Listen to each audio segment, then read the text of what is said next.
Assalamualaikum warahmatullahi wabarakatuh. Kembali lagi di channel Ilmu Beton. Kali ini kita akan mendengarkan paparan dari Kepala BKN tentang seleksi rekrutmen CPNS 2021 pada saat rapat kerja Komisi 2 DPR dengan Menpan RB, BKN, dan KASN pada hari ini Rabu 24 Maret 2021. Jadi mari kita dengarkan apa saja paparan dari Kepala BKN tersebut. Ini adalah sebuah berita atau informasi baru yang perlu kita ketahui bersama. Assalamualaikum warahmatullahi wabarakatuh. Selamat siang, salam sejahtera bagi kita semua. Yang terhormat pimpinan, ketua dan wakil ketua, serta anggota Komisi 2 DPR RI. Yang terhormat Bapak Menteri PAN RB beserta jajaran. Yang terhormat Ketua KSN beserta jajaran. Sesuai dengan undangan DPR Komisi 2, pada hari ini adalah pembahasan tentang rekrutmen CPNS tahun 2021. Namun demikian, sebelumnya kami mohon izin untuk dapat menyampaikan progres penerimaan CPNS dan P3K formasi tahun 2019 terlebih dahulu, karena ada beberapa hal yang belum selesai di sana. Bapak pimpinan dan anggota Komisi 2 yang kami hormati, berikut adalah gambar grafik jumlah PNS di Indonesia dalam waktu kurun 10 tahun terakhir. Dari grafik tersebut menunjukkan penurunan angka yang cukup signifikan, terutama dalam jangka waktu 5 tahun terakhir. Sejak tahun 2015, jadi sejak tahun 2015 hingga 2020 ini penurunan jumlah PNS-nya cukup signifikan. Penurunan ini karena adanya kebijakan moratorium sebelumnya. Namun demikian, pemerintah tetap berusaha menjaga kebutuhan ASN secara nasional, terutama untuk jabatan tenaga pendidik, tenaga kesehatan, dan juga kebutuhan ASN di daerah 3T, terdepan, terpencil, dan tertinggal, dengan membuka penerimaan CPNS melalui jalur pendidikan kedinasan.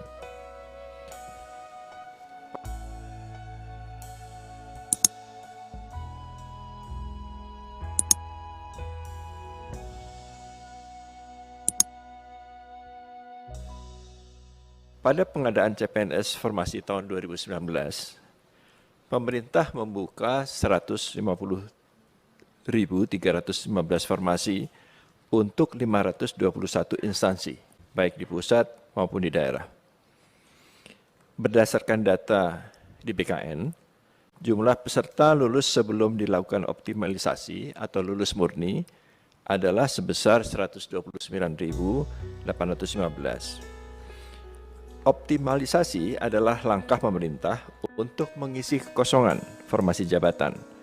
Pengisian formasi jabatan yang kosong ini dapat diisi oleh peserta yang melamar pada jenis formasi lainnya dengan jabatan kualifikasi pendidikan yang masih dalam satu instansi serta sesuai dengan ketentuan. Hal ini juga tercantum dalam Permenpan Nomor 23 tahun 2019 tentang kriteria penetapan kebutuhan PNS dan pelaksanaan seleksi CPNS tahun 2019.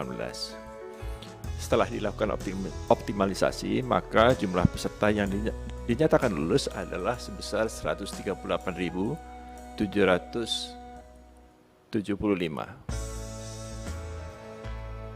Sehingga terdapat 11.540 formasi yang kosong pada penerimaan CPNS formasi tahun 2019. Jadi tidak semuanya bisa terisi untuk tahun 2019. Untuk formasi yang lulus itu telah ditetapkan NIP-nya 138.600. Namun demikian, yang SK-nya sudah diberikan kepada para CPNS itu baru 132.265. Jadi ada sekitar 6.000 SK CPNS yang belum diserahkan oleh pejabat pembina kepegawaiannya kepada para CPNS itu. Kami sedang mengejar dan menanyakan kenapa sejumlah 6.000 SK itu belum diberikan kepada CPNS. Ini di seluruh Indonesia, jumlahnya ada sekitar 6.000. Untuk PPK tahun 2019, berdasarkan data yang ada di BKN, dapat kami sampaikan bahwa dari 90.576 yang mendaftar, itu yang lulus adalah 51.293. Yang sudah ditetapkan NIP-nya ada 49.137. Juga terjadi hal yang sama seperti CPNS yang SK-nya sudah diberikan kepada PK 42.501 orang. Jadi ada sekitar 7.000 lebih yang belum diserahkan SK-nya dari pejabat pembina kepegawaian kepada para PPK yang baru diterima itu. Ini juga sedang kami kejar.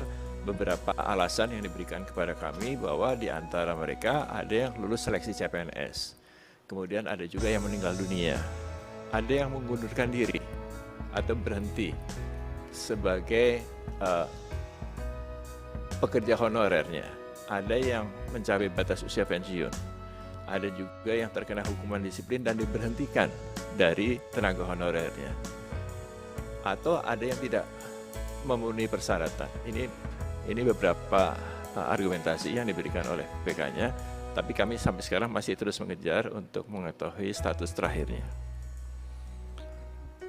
Bapak pimpinan dan anggota Komisi 2 yang kami hormati, sesuai dengan RPJMN 2020 dan 2024,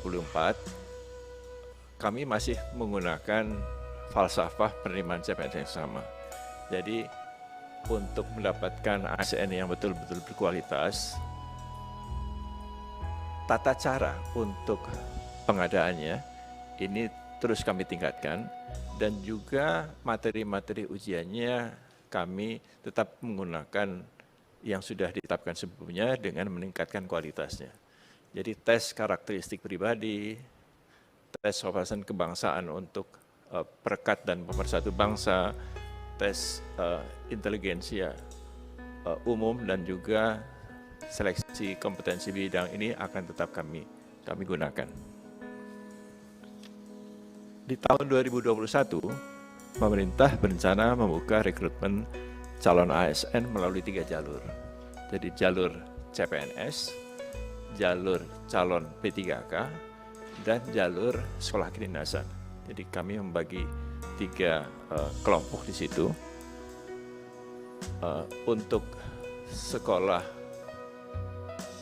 kedinasan ini memang tidak semua kementerian yang memiliki, dan walaupun tahun sebelumnya Kementerian Keuangan tidak menerima, sekarang ini mereka juga sudah meminta peserta baru untuk peserta didik baru, sehingga semua sekolah kedinasan akan mendapatkan formasi untuk taruna-tarunanya.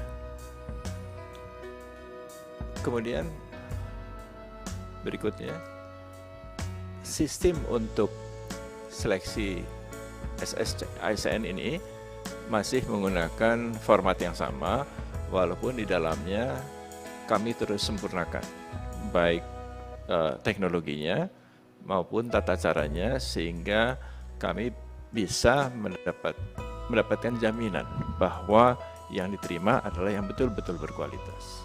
Dan transparansi serta akuntabilitasnya dapat kami sampaikan kepada publik bahwa penerimaan CPNS itu bebas dari KKN. Kemudian beberapa fitur yang kami perbaiki. Jadi sekarang ini kami hanya membutuhkan satu portal untuk memudahkan peserta melihat formasi-formasi yang ada di CPNS ataupun P3K. Jadi mereka bisa memilih di sana, misalnya saya seorang sarjana teknik, apakah ada formasi sarjana teknik yang terbuka dan di mana? Sebelumnya satu-satu, Pak. Nah sekarang ini karena sudah terintegrasi, dia bisa melihatnya dari satu portal saja di BKN untuk bisa memilih formasi jabatan mana yang akan didaftarkan. Yang lain-lain transparansinya tetap kami buka, sejak tahun lalu pengumuman tidak lagi kami buka monitornya di tempat tes karena ada masalah protokol kesehatan. Sebagai gantinya, kami membuka pengumuman itu melalui YouTube. Jadi itu bisa dilihat di seluruh dunia dan bisa direkam. Jadi ini lebih meningkatkan transparansi dari proses pengumuman hasil ujian SKD dan SKB. Berikutnya, ini tadi sudah kita lewati saja. Nah, kemudian untuk integrasi data, kami bekerja sama dengan Kementerian Dukcapil untuk mendapatkan akses data nomor induk kepegawaian. Karena yang mendaftar harus memiliki NIK. Dan untuk bisa mengkonfirmasi kebenaran NIK itu, kami menggunakan data Dukcapil. Jadi kami tidak menciptakan sendiri. Nah, yang baru adalah untuk ijazah. Ijazah ini biasanya mereka mengupload scanning dari sertifikat ijazahnya. Sekarang tidak lagi. Sekarang ini kami memiliki akses ke Dirjen Dikti untuk mengakses database ijazah. Jadi kalau itu ada di dalam database, itu berarti benar adanya. Jadi tidak perlu mengupload lagi. Nah, untuk tenaga kesehatan, ini kami juga sudah mendapatkan akses untuk bisa mengakses surat tanda registrasi dokter, perawat, bidan, dan lain-lain. Jadi tidak perlu mengupload lagi. Kalaupun daerahnya masih meminta untuk bahan yang diupload, tidak perlu dilihat di sana, tapi cukup untuk dengan mengakses database di Kementerian Kesehatan untuk memverifikasi apakah dokumen itu benar atau tidak. Jadi ini akan sangat memudahkan bagi teman-teman yang akan menseleksi secara administrasi, dan juga akan memudahkan bagi peserta untuk tidak terlalu banyak mengupload dokumen. Berikutnya, untuk pendaftaran, biasanya kami membuka pendaftaran itu pada sekitar bulan September-Oktober atau Agustus-September dalam keadaan normal. Tapi untuk tahun ini kami berharap pada bulan April sudah bisa dimulai pendaftaran, terutama untuk sekolah kedinasan. Karena apa? Karena kami tidak ingin itu disatukan agar protokol kesehatan bisa terjaga. Karena kalau terlalu banyak, ini agak sulit untuk menjaga protokol kesehatannya. Kemudian yang kedua, juga karena teknologi yang kami miliki sudah bisa untuk melakukan proses itu dengan cepat sejauh jumlah komputernya memadai. Nanti itu akan kami jelaskan berikutnya. Tapi dari ini sementara ini dari si April kami sudah siap. Nanti akan menunggu formasi yang disampaikan oleh Pak Menpan secara resmi kepada masing-masing pejabat pembina kepegawaiannya. Untuk PPK bekerja sama dengan Kementerian Pendidikan dan Kebudayaan, kami berharap Mei dan Juni ini sudah bisa dimulai tahapan pelaksanaannya. Nah, khusus untuk PPPK guru ini, tesnya tidak mungkin dilakukan oleh BKN sendiri, karena jumlahnya sangat besar. Formasinya 1 juta orang, walaupun yang masuk baru 500.000, tapi jumlah ini adalah rekor Indonesia, Pak. Biasanya kami hanya menerima untuk ASN itu 150.000, 200.000. Tahun ini formasinya yang sudah masuk saja sudah 700.000. Jadi ini jumlah yang sangat besar sehingga tidak mungkin kami lakukan sendiri. Kami bekerja sama khusus untuk PPPK guru ini dengan Kemendikbud dan menggunakan fasilitas UNBK, Ujian Nasional Berbasis Komputer, yang ada di semua sekolah. Karena guru-guru itu ada di sekolah-sekolah, jadi akan lebih mudah kalau mereka langsung tes di sekolah yang bersangkutan. Nah itu nanti kami akan bekerja sama dengan Kemdikbud untuk bisa melaksanakan itu secara cepat, karena jumlahnya besar sekali. Yang lainnya masih akan menggunakan sistem yang sama. Berikutnya, ini dalam bentuk grafis menjelaskan yang tadi. Saya kira untuk prosedur atau flow-nya yang dilakukan menggunakan dua sistem CAT BKN dan UNBK. Jadi kalau misalnya ada pertanyaan kenapa kok tidak CAT BKN semua, karena memang karena jumlah yang sangat besar kami membutuhkan bantuan dari teman-teman untuk melaksanakan. Walaupun nanti sistemnya, isinya itu nanti akan sama, transparansi dan akuntabilitasnya akan sama. Ini hanya fasilitas UNBK-nya saja yang digunakan. Berikutnya. Nah, yang sekarang ini sedang kami siapkan adalah jumlah soal-soal, karena jumlah pesertanya banyak sekali. Dan kami membutuhkan banyak sekali soal untuk masing-masing formasi jabatan.